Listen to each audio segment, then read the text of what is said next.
우리가 로마인서를 공부합니다. 로마서. 이 로마서는 바울이 3차 전도 여행 중에 아마 쓴 그런 편지인 것 같습니다. 보통 편지보다 분량이 아주 많은 그런 편지이면서도 이 로마서를 통해서 우리가 구원을 정리하지 않으면 문제가 아주 복잡해지는 그런 일들을 오늘 우리가 정리를 하고자 합니다. 총 제목이 구원입니다. 구원이라고 하는 얘기는 우리가 많이 하고 있습니다. 구원 받았느냐고 물어보기도 하고 구원에 대한 그런 이야기들을 얼마나 많이 듣는지 모릅니다. 그런데도 여전히 구원의 문제가 정리되어져 있지 않은 사람들을 많이 봅니다. 오늘 우리는 로마인서를 통해서 이제 구원의 문제가 확신되어지기를 바랍니다. 사도 바울이 그렇게 그다지도 확실하게 복음을 전할 수 있었던 그런 근거가 무엇인가? 바로 구원의 확신이었던 것을 우리는 알 수가 있습니다. 오늘 로마인들에게 소망을 주는 의도에서 신령한 것을 나누어주면서 그들을 행복해 하려고 하는 의도에서 그리고 피차간의 안위함을 얻게 하려고 또 열매를 맺게 하려고 궁극적으로는 예수 그리스도의 형상을 담게 하기 위해서 이제 이 편지가 기록되어져 가고 있는 모습들을 우리는 한 말씀 한 말씀 살펴보기를 원하는 것입니다. 자신이 방문한 적이 없는 교회에다가 보지도 못했고 어느 곳에 있는지도 확실히 모르는 가본 바가 없는 곳을 소망 중에 편지 먼저 보내고 있는 이런 사도의 모습 속에서 우리는 또 한 번 다시 중요한 부분들을 생각하지 않을 수 없습니다. 특별히 로마서라고 하면 상당히 어려운 성경 중에 하나입니다. 수준 있는 사람이 아니면 이 로마서의 깨달음은 쉽지가 않은 것입니다. 이제 우리 온 교우들은 수준 있는 성장된 분들이라고 믿고 오늘 이제 함께 로마인서를 공부하기를 원합니다. 아멘 안 하신 분들은 아직 수준 있는 분이라고 스스로 생각 안 하시는 분인 것 같아요. 이 편지는 수신자가 누구냐 하는 것들을 먼저 생각하는 것이 중요합니다. 이방인들도 아니요 초신자도 아닌 수준 있는 성도들에게 지금 이 편지가 기록되어져 있다고 하는 사실을 서두에 말하고 있는 것입니다. 그래서 지금 현재 교회에서도 수준 있는 성도들에게 필히 교육되어지고 이해되어지고 그래서 깨달은 것 가지고 확신되어진 그러한 믿음 가운데 믿음으로 인하여 믿음에 이르는 귀한 신앙의 진보가 있어야지 된다고 그렇게 믿는 것입니다. 오늘 이 로마서는 그러한 이야기들을 시작해 갑니다. 우리가 좀 괜찮은 성도, 수준 있는 성도, 교육된 성도들이라고 하면 집사님 또 만수 집사님들 우리 교대는 장로님 있기도 하고 없기도 하고 장로님 목사님들 우리가 일반적으로 성도라고 하면 목사님 다음에 전도사님 뭐 장로님 집사님 그 다음에 성도님 그렇습니까? 무슨 이게 회사 무슨 뭐 과장님 차장님 교회가 너무 웃기는 것 같아요. 가끔 보면 성도, 목사 성도, 장로 성도, 집사 성도, 평신도 성도 모두가 다 성도이지 이제 나 와가지고 아무것도 모르는 사람 보러 김성도님, 이성도님 그리고 조금 더 좀 목에 힘줄만 하면 집사님 또 다른 교단은 뭐 권사님도 계시고 장로님도 계셔도 내가 이래봐도 권사인데 아무리 봐도 뭐 별볼일 없더구만 뭐 그래봐도 권사는 무슨 그래봐도 권사예요. 그래봐도 장로요? 아니요. 아닙니다. 성도.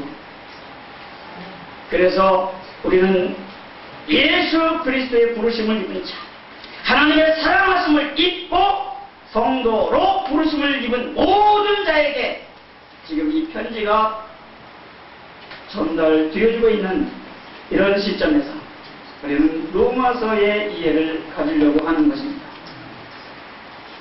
이 로마서는 먼저 구조적으로 이해하지 않으면 숲속에서 길을 잃은 사람처럼 헤매게 되어져 있습니다. 로마서는 첫째로 구조적 이해가 필요합니다. 한번 따라서 돼요. 로마서는 구조적 이해가 필요하다. 덮어놓고 무작정 아무렇게나 막 이런 단어는 우리 주변에서 떠나야 합니다. 성경 읽을 때 덮어놓고 읽고, 성경 읽을 때 막 읽고, 성경 읽을 때 되는 대로 읽고, 안 됩니다. 무릎을 꿇고 기도하며 아주 겸손하고 조심스러운 경건한 마음으로 성경을 펴고 그 말씀이 그러한가. 옛선지 입을 통하여 하신 그 말씀. 오늘날 나에게도 말씀해 주셔서 그 말씀 붙들고 순종하는 삶이 되게 주시옵소서. 이런 진솔한 마음으로 말씀 앞에 무릎을 꿇는 이 작업부터 우리가 해야 됩니다. 이 로마서는 바로 이런 관점에서 조심스럽게 구조적인 이해부터 출발해 갑니다. 이 로마서는 1장서부터 11장까지와 12장서부터 16장까지가 아주 다릅니다. 11장까지의 얘기를 함으로 말미암아 그러므로라고 하는 단어가 그 큰 분기점을 이루어서 구원을 받았다면 그러면 그렇게 살아라. 이렇게 크게 두 가지로 나눠져 있습니다. 그래서 죄와 구원과 성화와 하나님의 절대 주권에 대한 교육을 시키고 가르쳐 주고 그것을 받아들이고 그리고 그 믿음을 고백한 사람은 말로만이 아니라 그 삶 속에 그 행동으로 나타내야지 된다고 하는 사실들을 12장서부터 이야기하고 있는 것입니다. 알기만 하는 대로 끝나면 문제가 복잡해지는 겁니다. 아는 게 많은 사람은 식자우원이라고 복잡해. 혼내가 많아.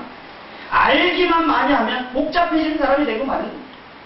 아는 것을 가지고 살아야지 됩니다. 아는 것을 가지고 살지 않으면 그 사람은 번뇌가 많고 복잡해지고 머리만 점점 커져서 가분수가 돼가지고 떼뚱거려서 볼품없는 사람이 되어지고 만다는 말이죠. 교회에서도 그렇습니다. 아는 것만 많은 사람들은, 머리만 큰 사람들은 귀가 당나귀 귀같이 그냥 이것도 듣고 저것도 듣고 그래서 귀만 쭉쭉 늘어난 사람은 발성만 도움이 안 돼. 교회에 없었으면 좋겠는 사람들, 그런 사람들. 아는 게 많은 것이 결코 좋지 않다는 얘기가 나와서는 안 된다는 거예요. 알고 믿고 사는 것이 연결성 속에서 우리 믿음은 아는 것으로부터 출발해야 됩니다. 모르고 믿는 것은 귀신같이 믿는 거예요. 개뿔도 모르고 그냥 미슈미다 이가 툭 튀어나오고 그냥 미슈미다 나오면 그거 완전히 무당 투닥거리 하는 거랑 똑같은 거예요. 안 됩니다. 알아야 됩니다. 그래서 로마서는 1장부터 11장까지 이 교리적인 믿음으로의 삶이 무엇이냐, 복음은 무엇이며, 사람들이 모두 죄를 지었는데 왜 죄를 지었느냐 말이죠. 죄인을 획득하시는 하나님의 은혜는 무엇이며, 성화시키는 하나님의 능력은 무엇이냐. 무엇으로? 한번 따라서요. 무엇으로? 신앙 교육. 무엇으로? 바로 그 본질이 복음으로, 그 결과 구원. 무엇으로? 이게 1장서부터 11장까지 있는 얘기입니다. 그러면 12장서부터 16장까지는 어떻게? 따라서 어떻게? 생활 교육을 통해서. 그래서 중생한 사람, 이제는 거듭난 사람의 삶이 축복으로 연결되어져요. 거듭났다고 얘기하면서 그가 축복으로 연결되어지는 그 보상의 길을 걸어가지 않는다면, 제가 가끔 우스운 얘기로 하는 파기스 차고 왔다 갔다 하는 사람이랑 똑같은 거예요. 낳았는데 성장하지 않으면 이거 지지나 낳았는데 성장하지 않으면 부모가 얼마나 근심 걱정 괴롭습니까. 이게 문제야. 이거 문제야요. 국민학교 다니고 중학교 다니는데 파기스 차고 왔다 갔다 하면 부모가 이거 복잡해지네. 교회 나온 지 5년 되고 교회 나온 지 10년 되고 예수 믿은 지 20년 됐는데 아직도 안전뱅이 줄줄 앉아서 벌벌 기어다니면 이거 복잡해지는 겁니다. 오늘 이 로마서는 그런 문제에 있어서 무엇으로? 그러면 신앙교육, 교리적인 부분이 믿음으로의 삶이 탄탄하게 버티고 있다. 그래서 거기서 나오는 그런 생활이 열매를 맺어서 그 열매로 말미암아 보상과 축복으로 나타나 보여줘야 되는 것입니다. 그러한 이야기들을 이 로마서가 구조적으로 가지고 있습니다. 한번 따라서 하세요. 무엇으로? 어떻게? 이 두 가지를 생각하세요. 로마서 그러면 1장부터 11장까지는 무엇으로라고 하는 질문 속에서 그 문제를 만나려고 하는 마음을 갖습니다. 그 다음에 12장부터 16장까지는 어떻게 살 것이냐. 여기에서 무엇으로 어떻게만 있지 오해는 없습니다. 하나님 앞에 오해가 어딨습니까? 무엇으로 어떻게 살 거냐 하는 문제로 우리를 인도하시는 하나님의 그 섭리를 우리는 이 로마서 속에서 깨달아야 될 것입니다. 아멘. 1장부터 3장까지 구원의 필요성. 왜 구원이 필요한가? 헬라인이나 유대인이나 모든 사람들은 다 죄인이기 때문에 구원이 필요하다. 다 죄인이다. 의인은 없나니? 한 두 사람은 있어요? 없어요. 하나도 없어요. 그래서 의인은 하나도 없다. 다 모든 온 사람들이 전부 다 죄인이다. 그래야 죄를 정죄하시는 하나님의 거룩하심 앞에 무릎을 꿇게 되어집니다. 3장서부터 5장까지 구원의 방법 첫 번째, 칭의가 있습니다. 의롭다고 해주시는 은혜예요. 칭의라고 하는 것은 의롭다고 해주시는 은혜. 그래서 이제 죄인들을 의롭게 하시는 하나님이 의롭다고 하셔야 의로워지는 것이지, 지가 아무리 의롭다고 그래봐야 의로워지는 게 아닌 겁니다. 하나님이 의롭다고 칭찬하셔도 자기가 또 스스로 사람들 앞에 내가 의롭다고 자꾸만 그러면 야단 맞는 수가 있어요. 누구같이? 욥같이. 하나님이 천상배인 속에서 사단이 왔을 때 의로운 자 욥을 받느냐? 참 의롭다. 다녀가라. 저런 사람이 있느냐? 하나님 칭찬한 사람이 있어요. 근데 고난을 당했을 때 욥이 스스로 의롭다 해요. 그 죄를 자처했던 것을 봅니다. 하나님한테 야단 맞았죠? 나중에 하나님이 질문하실 때에 종이 입으로 손을 가리울 뿐 뭐라 하고 말하겠습니까? 할 말 없어요. 잘못했어요. 이렇게 굴복했던 것을 우리는 알 수가 있습니다. 바로 구원의 방법, 칭의라고 하는 방법은 땅땅땅 죄 없음이라고 하나님이 선포해 주셔야 된다는 겁니다. 다른 방법이 없어요. 칭의. 그래서 그 정의를 내리고 3장에서 칭의에 대한 정의를 내린, 그리고 4장에서 실제 증거를 냅니다. 그리고 5장에서 그 열매에 대해서 이야기합니다. 그 다음에 6장서부터 8장까지 구원의 생명. 구원의 생명은 성화에 있습니다. 성화. 낳았으면 그 다음에는 살아가는 데 있는 것이지, 낳았는데 그냥 주저앉아 있는 그것은 하나님이 원하시고 바라시는 것이 아닙니다. 그래서 이제 죄에서 해방, 율법의 해방, 성령을 통한 해방되고 벗어나고 잘라지고 가지치고 만지. 그래서 나가면 우리는 완전한 것으로부터 시작하지 않습니다. 우리의 믿음이 완전한 것으로부터 시작하지 않습니다. 믿음이 자라면서 가지치고 또 원하는 것이 둥그렇게 되고 그러면서 나가는 겁니다. 그것이 바로 이 신자를 성화시키는 하나님의 능력 가운데 있는 것입니다. 아주 확고부동한 신앙의 자세를 통해서 성령을 통한 해방을 이야기하게 되었던 사도 바울의 그런 믿음을 우리가 이 시간에 배우기를 원합니다. 그 다음에 9장서부터 11장까지 유대인뿐만 아니라 이방인도 구원하시는 하나님의 주.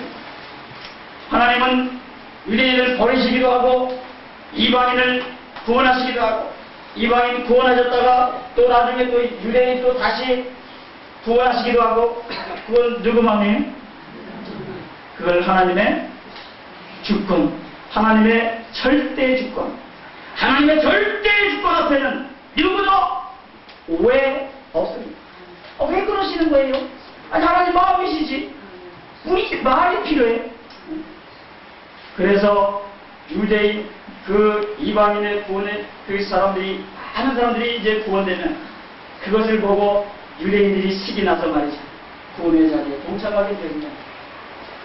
그런 이야기들이 이 로마서 11장에 기록이 되어져 있는 것을 우리는 합니다. 하나님은 이 유대인들이 하나님을 배반하고 하나님을 배척하고 하나님을 믿지 않는다고 그들을 아주 버리시는 것이 아니라 누구라도 하나님께 돌아오기만 하면 하나님을 긍휼히 여기시고 사랑하신다고 하는 그런 원리를 여기서 말씀하고 있는 그런 얘기입니다. 그 다음에 구원의 봉사, 열매이죠, 열매.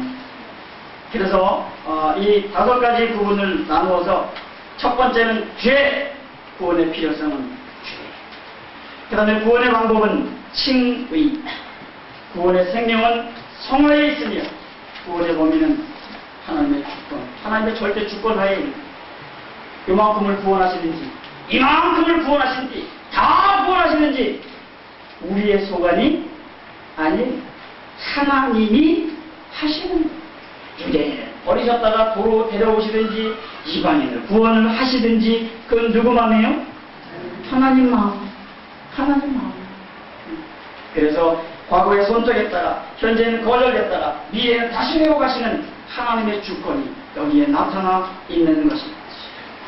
유대인을 선민이라 선택된 백성이라 그래서 하나님이 유대인들의 사랑을 부으셨어요.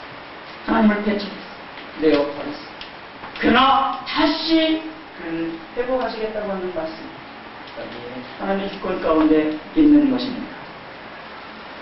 그 다음에 마지막으로 12장부터 16장까지 어떻게라고 하는 것은 구원의 봉사, 열매를 얘기합니다. 성도의 예배, 성도의 태도, 성도의 의무, 이런 것들입니다. 그래서 이러한 이야기들을 교리편, 믿음의 상, 그리고 실천편, 이 열매, 축복, 이런 것들의 이야기를 나누어서 설명해 봅니다.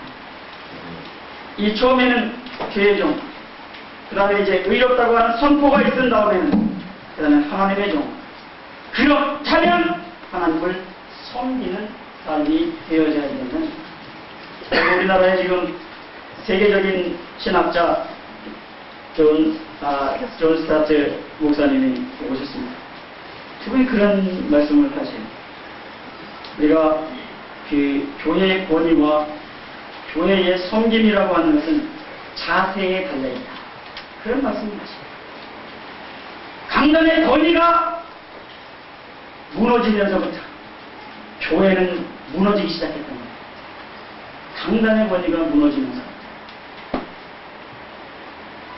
그 자세가 어떤 것입니까? 섬김의 자세로 강력한 그런 지도자가 리더십을 발휘하는 그 교회는 성장하지만 그렇지 않고 니나 내가 똑같다고 하는 그런 이상한 논리로 강단의 그런 권위를, 질서를 무시하기 시작하면서부터 교회는 쇠퇴하기 시작했다 라고 이렇게 얘기합니다.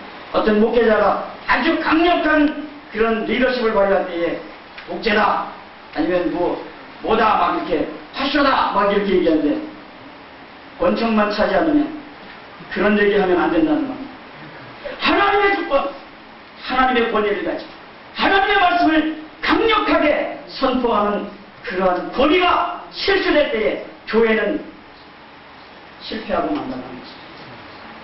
세계적인 석학인 존 스타트 목사님 말씀이 그랬습니다. 제가 일 동안 열심히 공부를 했습니다. 다시 될 날 없을 것 같은 생각도 들어서 지금 72세가 되는 그분, 로잔 언약을 기초했던 그분, 세계의 석학인 그분, 강의 설교, 모두이신 그분의 설교를, 그분의 그 강의를 놓치기 싫었어요. 제가 새벽밥 먹고 쫓아가서 열심히 배웠습니다. 이러한 이야기들 한 말씀 성경을 중심으로 한 그런 삶 속에서 나올 때에 힘이 있구나 하는 생각들을 했습니다.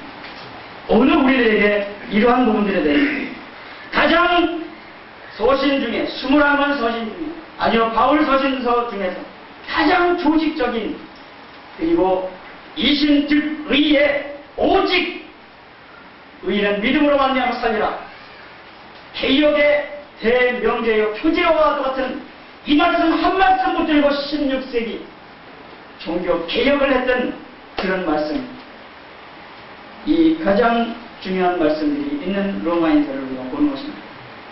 중요한 신학적인 주제들이 많이 다루어져 있습니다. 율법이나 믿음이나 복음이나 죄나 의나 이런 그 단어들이 다른 성경에서 찾을 수 없을 만큼 굉장히 많은 그런 빈도수를 가지고 이야기를 하고 있는 것입니다. 구약 성경에 대한 폭넓은 인용을 통해서 구약의 아브라함의 믿음과 신약의 믿음의 다리가 되어진 책이라고 하면 바로 로마인서입니다. 그리고 조직신학적인 주제들 중에서 특별히 종말론적인 것에 대해서는 별로 언급하지 않습니다. 여기에는 현실에 관한 책이라고 하는 이름을 붙이고 싶을 정도로 현실적인 얘기입니다. 저는 가끔 그런 얘기를 합니다. 이 링컨의 조크라고 하는 얘기를 합니다. 링컨이 농담을 했다 뭐 이런 얘기입니다. 가끔 이제 로마서를 공부하면서 그 얘기를 하는 것은 왜 그러냐면 현실적이지 않은 엉뚱한 얘기입니다. 그것이 아니라 바로 오늘 우리에게 당면한 현실적인 얘기, 그게 바로 로마인서라고 하는 그런 얘기 때문에 또 이 얘기를 짚고 넘어갑니다. 어느 유세장에서 두 사람이 이제 국회로 가기 위해서 유세를 벌이고 있습니다. 근데 링컨 씨가 졸고 있었어요. 이 사람이 그쯤에 딱 유세하다가 졸고 있으니까 여러분 천국 가고 싶으신 분이 손 드세요. 그랬단 말이에요. 다 손 들었어요. 그랬는데 유세하다가 벼랑간 링컨 씨만 졸다가 눈 감고 있으니까 졸는 줄 알았죠. 손 안 들었어요. 이제 뭐라 그랬냐면 우리 링컨 씨는 천국 가고 싶지 않은가 보죠. 유일하게 천국 가고 싶지 않은 사람이 여기 링컨 씨가 앉아 계시네요. 링컨이 뭐라 그랬냐면 당신은 천국 가시오. 나는 국회로 가겠습니다. 몇 사람하고 웃으시네. 천국, 벼랑간 지금 국회 가겠다고 얘기하는데도 뭐 천국 얘기 왜 나오냐 이거예요. 현실, 지금 현재 구원을 받았느냐 안 받았느냐 말이죠. 받았으면 어떻게 사느냐 하는 문제가 있는 건데 벼랑간 구원받지도 않은 사람이 어떻게 구원받아 확신을 가지고 살지도 않은 사람이 그런 주제에 무슨 천국에 가겠다고 피켓 들고 왔다 갔다 하는 수준이 그 웃기는 수준이다 이 말이에요. 지금 유세장에서 국회로 보내달라고 국회에 가자고 뭐 그 얘기하면 그게 현실적으로는 국회 가는 게 우선이지 천국이야 나중 얘기지 거기에는 얘기가 지금 해당 사항이 아니라는 말이죠. 그런 얘기가 아니라는 말이죠. 자, 가서 그런 얘기를 합니다. 바로 이 로마서가 그런 얘기입니다. 천국 가고 싶으면 계시록을 보든지 진리 예수 만나려면 대살로니가 전후서를 보든지 그러면 될 거죠. 오늘 이 로마서 속에서는 바로 현실적인 문제. 내가 지금 현재 구원을 받았느냐 안 받았느냐 이런 중요한 문제를 지금 얘기하고 있는데 딴 얘기 자꾸만 그럼 뭐하냐 이 말이죠. 구원 받으셨습니까? 네. 이렇게 물어보면 실수다 이 말이죠. 군중심리를 사용해서 말이죠. 성령 받으셨다고 아멘 구원 받았습니다.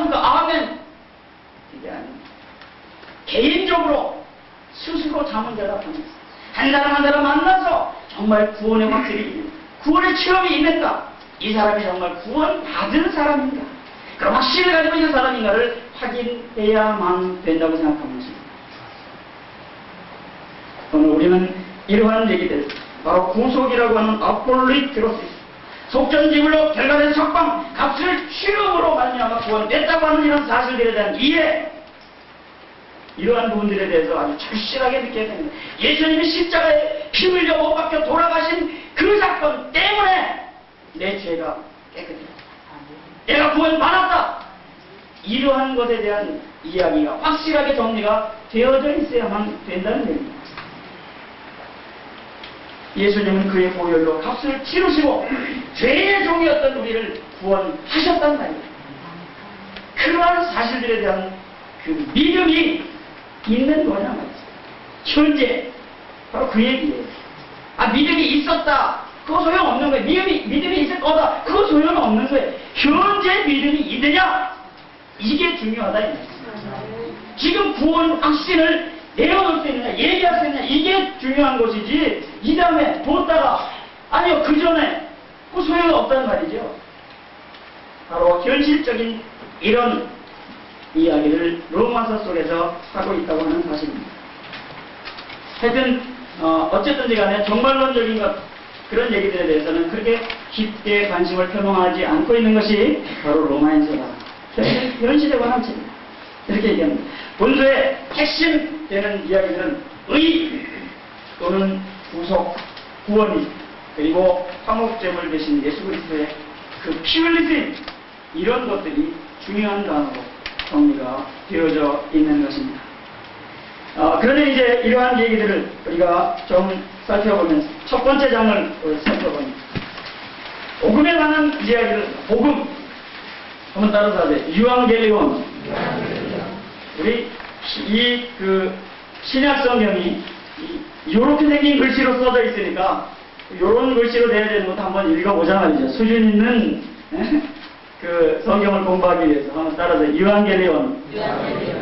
유앙겔로스라고 하는 이 이야기를 유앙겔리온이라고 하는 단어로 만들어서 좋은 소식이다. 굿뉴스, 굿뉴스, 아주 좋은 뉴스. 인간에게 기쁜 소식은 바로 하나님의 소식.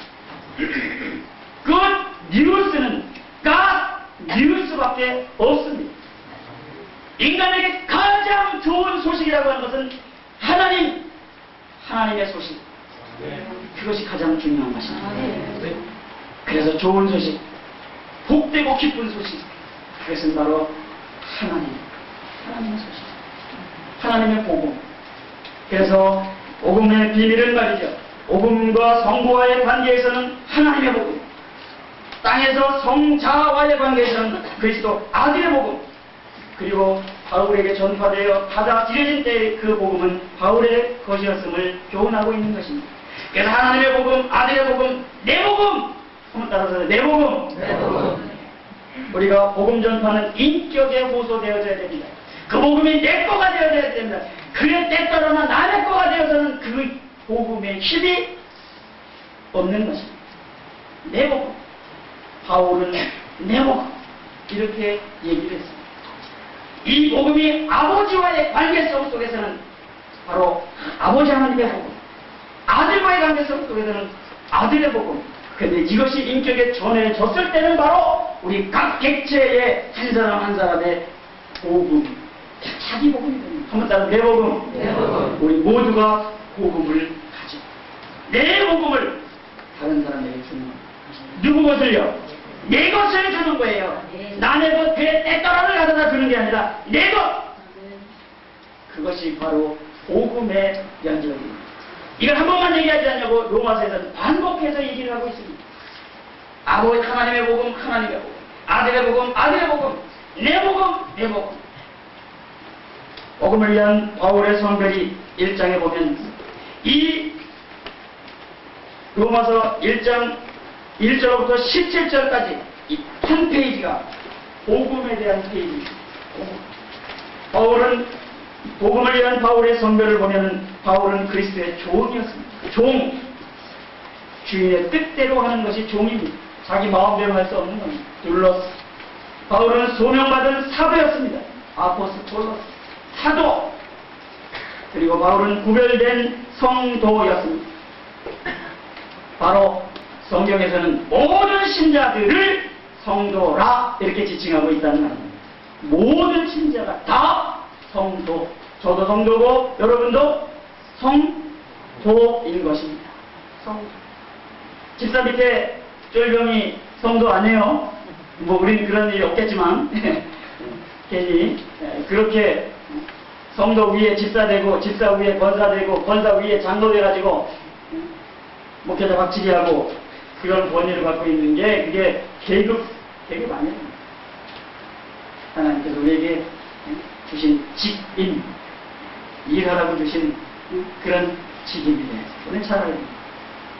목사와 집사, 이 두 직임이 성경적인 그런 직임이죠.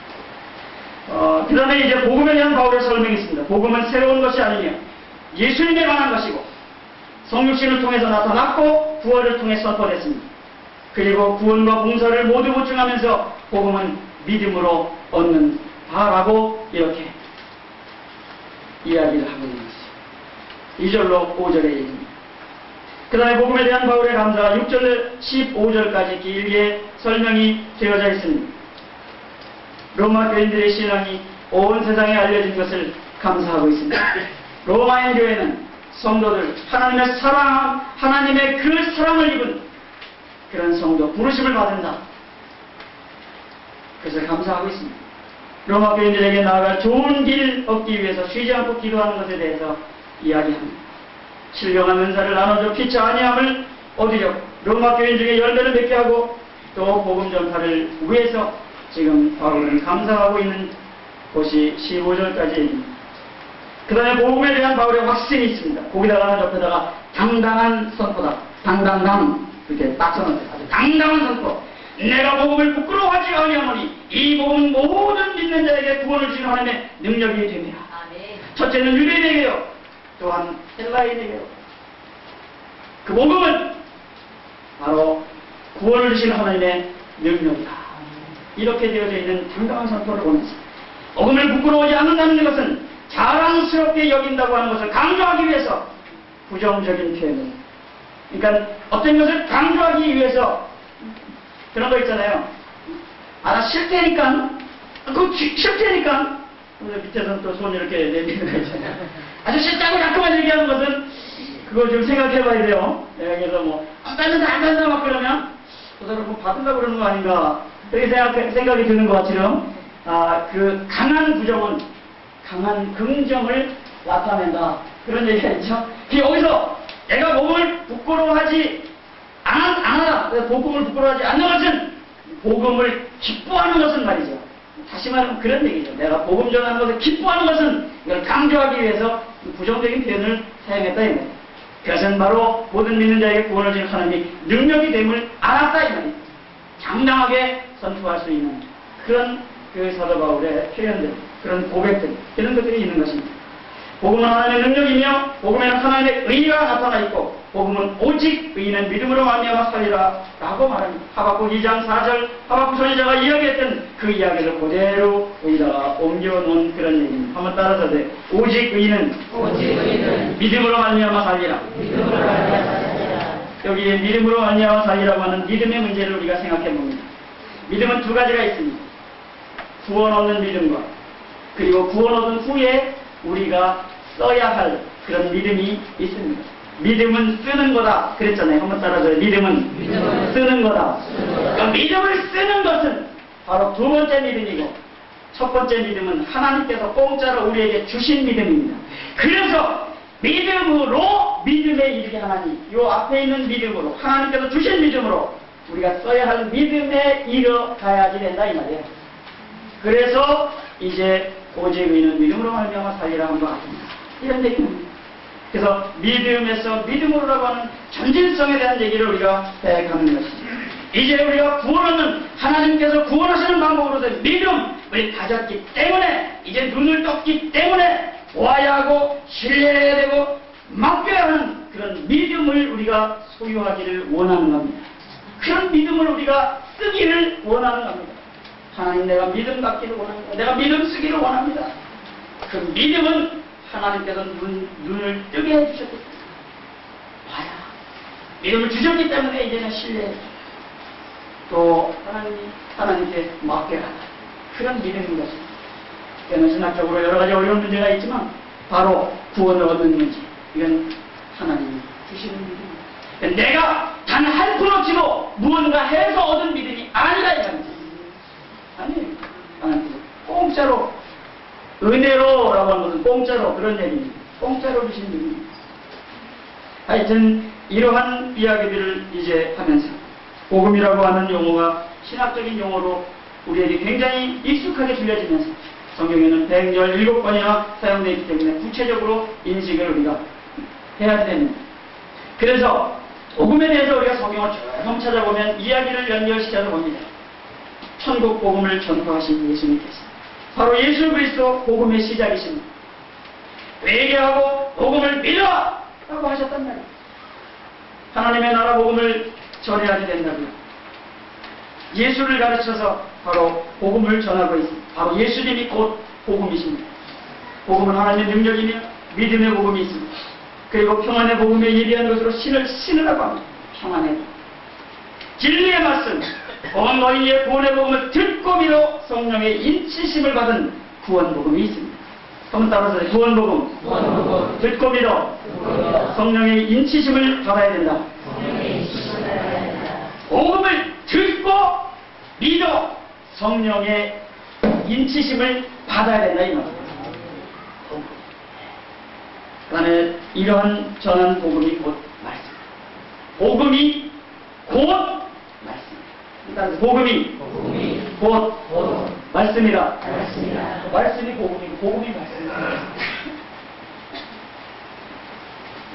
복음을 전하되 모든 이방이 너를 인하여 복을 받으리라 했으니 복받을 복. 복받을 복. 복복자 소리 음자 한문으로 쓰면 그렇잖아요. 복소리 한번 따라서 복소리. 복소리를 전해야지 말이죠. 저주를 전하면 안 됩니다. 우리 믿는 사람은 여하한 경우에도 저주를 바라면 안 됩니다. 우리 믿음 생활하는 동안 여하한 경우에도 매일에서 저주의 소리가 나가지 않게 할 수 없어요. 이렇게 우리가 기도해야 됩니다. 어쩌한 일을 당하는 사람이 있을지라도, 어떠한 어려움을 당할지라도 우리는 우리 입에서 저주하면 안 됩니다. 문제가 아주 복잡해집니다. 이래서 이러한 복음에 대한 문제를 우리가 정리를 해야 됩니다. 우리 신자들의 최대의 싸움이 있다고 하면 바로 이 두 가지에 대한 혼돈입니다. 믿음으로 믿음에 이르게 한다는, 자기가 뭘 해서 얻은 믿음도 아닌 믿음은 가지려고 막 그러고, 자기가 실제로 믿음을 써야 되는 것은 관심 없어 하는 것이 요즘 믿음에 대한 오해를 하는 사람들의 문제입니다. 그래서 우리가 신앙생활을 출발케 하는 출발점이라든지, 은혜로 주어진 가라든지, 구원을 얻는 문제라든지, 내가 원인 되어지지 않았다라고 하는 사실들에 대한 믿음. 그러나 우리는 신자가 된 다음에 요구받는 문제, 구원받은 다음에 써야 할 믿음, 이런 것들은 바로 나중에는 그런 믿음이라고 하는 사실입니다. 이런 이야기를 통해서 우리 신자들은 성숙하려고 하는 그런 자세를 가지고 있어야 된다라고 하는 것입니다. 그 다음에 넘겨보시면 이제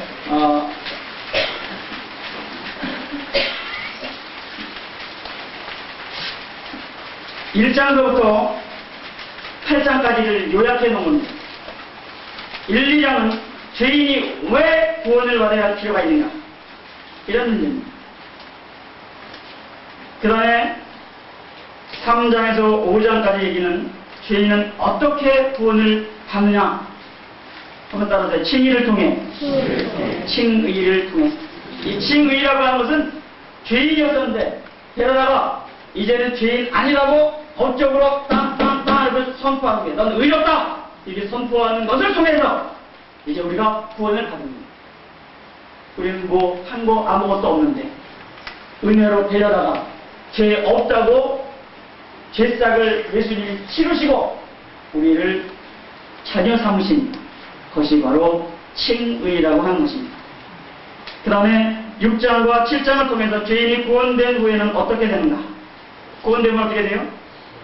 거룩하게 되는 것입니다. 내가 거룩하니 너희도 거룩하라고 하는 요구를 만족해 해야지 되는 것입니다. 그래서 우리 지체를 의에게 종으로 드려서 죄에게 종으로 살던 우리가 의에게 종으로 드려서 우리 지체를 거룩함에 이르라! 라고 이렇게 요구하고 있는 그런 이야기들을 우리는 만나게 됩니다.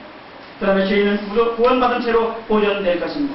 구원이라고 하는 것은 줬다 뺏었다 할 수 있는 거라고 그랬어요? 없는 거라 했어요?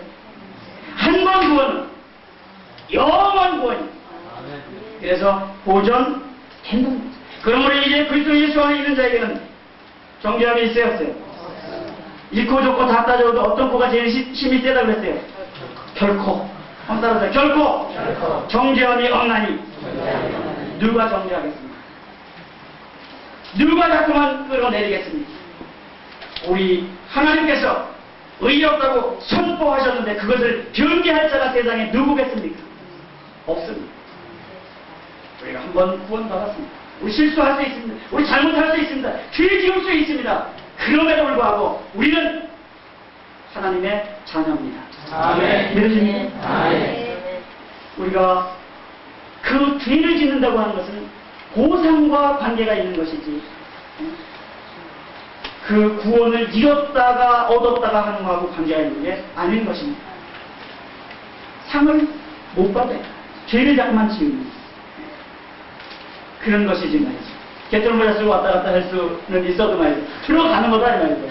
뭐 가보지 않아서 뭐 개털모자 쓰고 있는지 조그만 면류관 쓰고 있는 건 이건 잘 모르겠어요. 성경에 또 뭐 면류관 크기에 대해서 자로 뭐 센치로 몇 센치씩 이렇게 나와 있는 것도 없으니까 잘 모르겠지만 보상 관계다. 상 주시는 이심을 믿어야 될지니라. 아멘. 그랬거든요. 그게 분명히 상이 있죠? 그 상은 이 땅에 살 동안에 어떻게 했느냐에 따라서 달릴 거란 말이죠. 우리 그 장로님 중에서 한 분이 저랑도 잘 아는 분이었었는데 천국에 다녀오셨다고 그래요. 그러니까 뭐 그러셨다니까 그런 줄 알아야지 어떻게 다 돌아가셨다고 이제 장례 준비를 했었는데 이분이 가셨다가 오셔가지고는 한참 더 사시다가 가셨는데 계속 간증을 하셨어요. 그런데 빛으로 자녀들을 다 구원하지 못한 것 때문에 자책을 받고 가실 건데 천국에 가실 건데 편하게 그냥 그만 사셔도 되는데 그냥 가시면 더 좋잖아요. 천국에 하는 게 여기서 이렇게 복잡한 것보다 아프고 힘든 것보다 저쪽으로 탁 가시면 좋잖아요. 근데 다시 오셨단 말이에요. 왜? 자녀를 다 구원하지 못한 것 때문에 장로가 돼서 자녀를 다 구원하지 못한 것 때문에 그래서 오셔서 근데 그 순간에 장례 준비하고 있는 순간에 그 아들들이 뭐라 그러잖아요. 아버님이 다시 사시기만 하면 예수 믿겠다. 어떻게 사시겠냐? 뭐. 여기로 다 잘라놓고 숨을 여기로 뭐 피리 부는 소리 같이 왔다 갔다 하게 하고 그런데 뭐 사시겠냐 말이지. 그 장례 준비 다 해놓고 있었어요. 우리도 가가지고 맨날 며칠 후 만나니 뭐 어쩌고 찬송기를 계속 부르고 신방 가서 부르고 그런데 사셨어요. 그래가지고 한 몇 달 더 사시다가 돌아가셨어요. 천안함. 여러분 그런 그분의 말을 의하면 빛으로 많은 일을 하고 하나님 앞에 신실하게 살던 자는 그 빛이 그러니까 죄가 있을 때는 아주 그 초라하고 괴롭게 느껴졌다는 거죠. 그래서 그런 어떤 그 느낌을 가지고 와서 자녀들을 구원하시는 그런 모습을 제가 직접 뵌 적이 있습니다. 우리는 이러한 부분들에 대해서 그런 어떤 차이는 있을지 모르겠지만 결코 정죄함은 없다 말이죠. 이렇게 우리가 성경 속에서 분명히 얘기하고 있는 거예요. 바울은 이러한 이들을 7가지로 확신하고 있는 것을 정리하고 있는 것이 바로 이 8장의 얘기입니다. 새로운 지위를 갖다. 그리스도 안에 있는 생명의 성령의 법이 죄와 사망의 법에서 너를 해방했다. 이렇게 확실하게 확신을 가지고 있습니다. 그 다음에 두 번째는 새로운 손님을 갖는 것이죠. 하나님의 영이 너희 속에 거하면 영이 있는 자는 그리스도의 영이 너희 속에 거하면 바로 그리스도의 사람이 되는 겁니다. 그리고 새로운 양자 관계를 맺는다는 것은 하나님의 아들, 양자의 영, 하나님의 자녀, 하나님의 후사 이러한 놀라운 단어들이 우리에게 감히 있을 수 감히 생각이나 해봤을 수 있는 얘기입니까?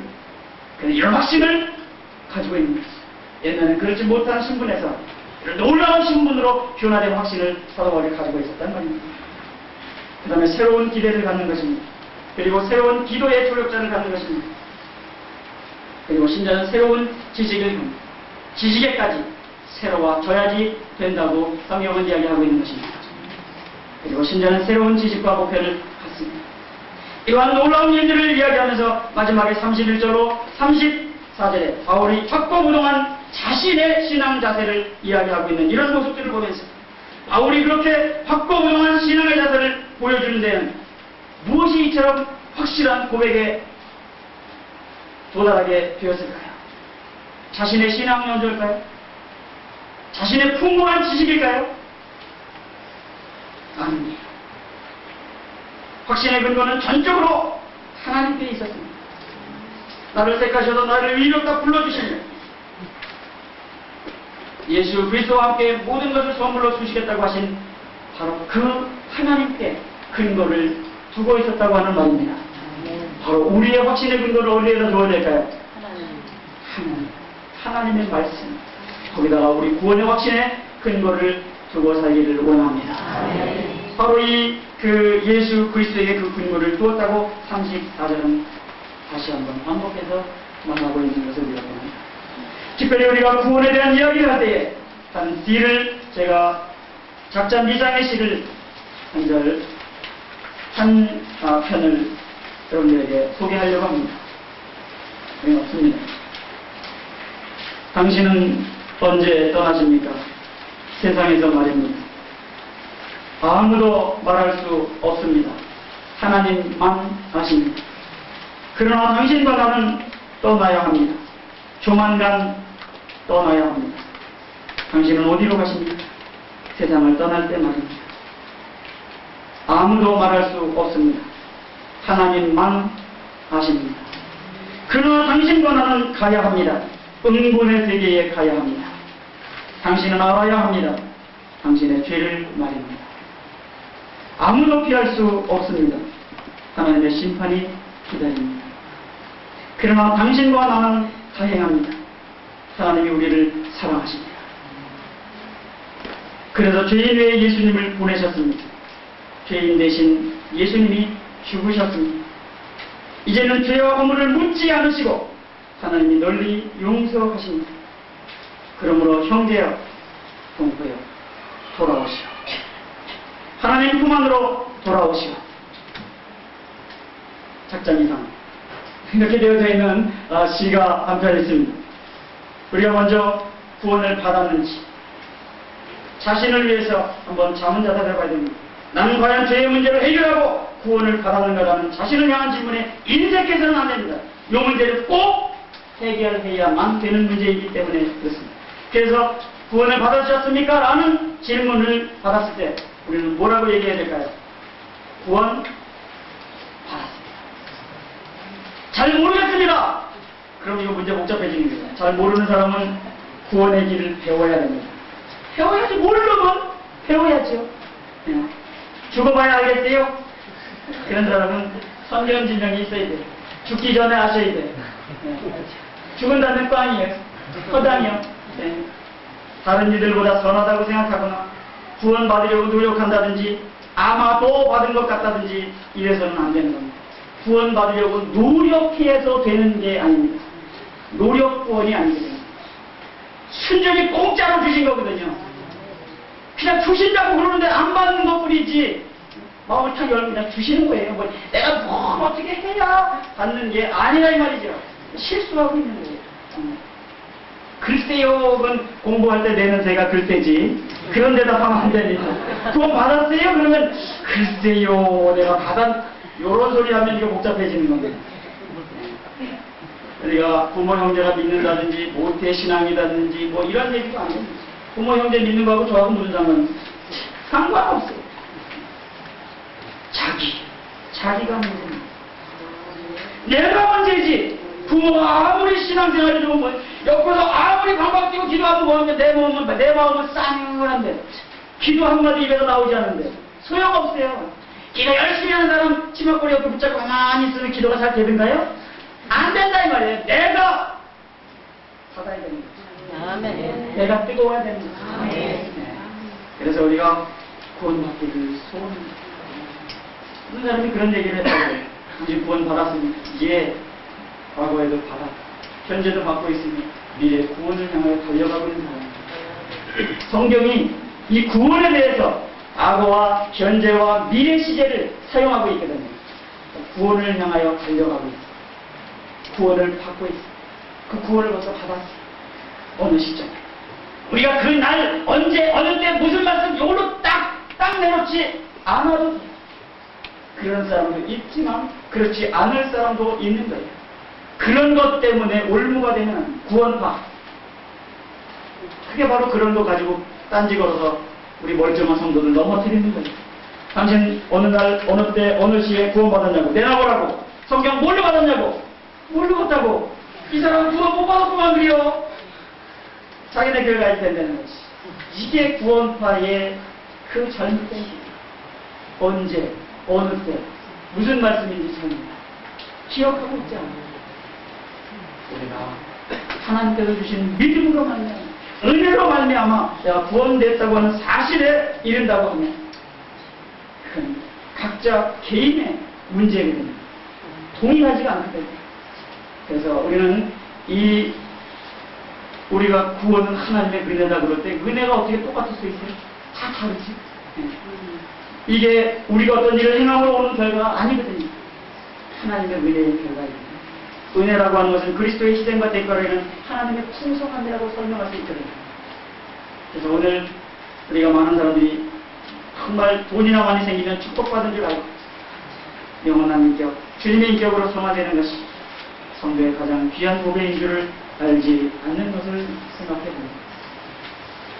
우리는 정말 전적인 은혜가 무엇인가? 그러면 그리스도의 희생과 대가를 하는 하나님의 풍성. 그게 바로 은혜예요. 풍성. 그래서 우리는 점점 주님의 인격을 담는 그런 삶이 되어야 할 것입니다. 끝으로 마지막에 이제 우리가 이 로마서 끝의 부분들을 보면 우리들에게 무엇을 요구하고 있는가? 살아야 될 것을 요구하는데 그 중에서도 특별히 믿음이 연약한 자를 위한 성도의 의무에 대해서 이야기하고 있는 것을 우리가 보게 됩니다. 이 로마서 14장 1절로 15장 13절까지 보면 이제 실천적인 이야기들 속에서도 특별히 개인적인 의견차가 있어도 서로 교제를 하고 서로 업신여기지 말고 서로 판단하지 말고 주님을 위하고 다른 사람을 위하여 모든 사람과 화평하라고 이렇게 얘기합니다. 14장부터 조심스럽게 살펴보면 우리가 얼마나 교회에서 실수했는가, 내가 좀 먼저 믿었다고, 아는 게 좀 많다고, 내 신앙이 높다고 자랑하고 연약한 사람들을 굴대하지는 않았는가, 함부로 대하지는 않았는가. 이러한 부분들에 대해서 믿음이 연약한 자를 너희가 봤되 그의 의심하는 바를 비판하지 말라, 이렇게 얘기합니다. 우리가 믿음이 연약한 자를 받아들여야 된다. 내가 믿음이 좀 있다고 해서 그런 책도 나왔어요. 기독교 서적에. 믿는 자가 복음을 방해한다. 믿는다고 하는 사람들이 이제 새로 믿을 사람들에게 상처를 준단 말이죠. 안 됩니다. 로마서 14장, 15장의 얘기를 우리는 분명히 먼저 믿는 기성신자들은 꼭 숙지해야지만 되는 그런 문제라고 생각합니다. 아멘. 각자가 하나님께 자기 일을 직접 보여야 한다는 것을 인정하고 다른 사람을 실족하게 말하고 이야기합니다. 그런데 우리가 다시는 서로 판단하지 말고 도리어 부딪힐 것이나 거칠 것으로 형제 앞에 두지 아니할 것을 주의해라. 우리가 부딪힐 거, 거치자 버리는 거 가지고 와서 불편하게 할 일이 뭐 있냐 말이지. 껄끄러운 것들은 놔두고 부드러운 것만 가지고 얘기해도 다 못하고 살 세상에 뭘 자꾸만 껄끄러운 거 가지고 와가지고 부딪히고 그냥 갖다가 그냥 다투고 싸우고 그런 거가 있어. 좋은 얘기만 하죠. 이런 여러 가지들이 있습니다. 그리스도인의 자유를 남용함으로 말미암아 그리스도께 욕을 돌리지도 말라고 이렇게 교훈하고 있습니다. 화평과 덕을 세우는 일에 힘쓰고 형제를 실족하게 하거나 노하게 하거나 악하게 만들지도 말라. 그렇게 성숙된 성도들이라면, 수준 있는 성도들이라면, 로마인서를 받는 수준의 성도들이라면 이 부분에 대해서 우리가 연구해야 됩니다. 오늘 혹이라도 신앙생활하는 가운데 좀 잘난 척, 믿지 않는 사람 또는 새로운 신자들에게 거침이 스스로 되어졌었던 일이 있었다고 생각하시는 분들은 꼭 로마인서 14장과 15장을 스스로 읽어보시기를 바랍니다. 그래서 우리가 서로 덕을 세우고 다른 사람의 연약함을 짊어지고 하나님을 찬양하는 그런 삶을 하십시다. 기도하겠습니다.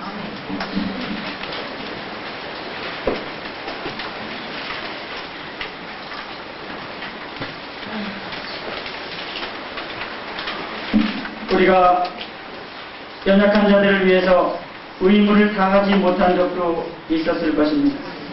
하나님을 기쁘시게 하는 데 있어서 열심을 내지 못한 일도 있었을 줄 압니다. 다른 사람을 실족하게 한 일은 혹시 없었는지, 다른 사람들의 연약함을 짊어지지 않으려고 한 적은 없었는지, 우리가 서로 덕을 세우는 것이 아니라 서로 나누어 갈라쓰는 일은 없었는지, 그리스도의 자유를 남용함으로 말미암아 예수에게 욕을 돌리지 않았는지, 우리가 이런 성도의 의무를 다하지 못하고 살지는 않았는지, 이 시간 우리가 함께 회개하는 시간을 갖도록 합니다. 하나님 용서하여 주옵소서. 우리의 삶이 하나님 앞에 정말 잘 살아보려고 하지만 안 되는 연약한 육신의 몸을 입고 있는 것을 어찌합니까? 그럼에도 불구하고 우리는 주님의 은혜에 붙들림 받아서 바르게 살기를 원합니다. 다시 한번 또 기도합니다. 용서해 주옵소서. 이렇게 우리가 기도하는 시간 갖겠습니다. 주여 삼창하고 우리가 간절한 마음으로 회개하는 기도를 하기로 하겠습니다.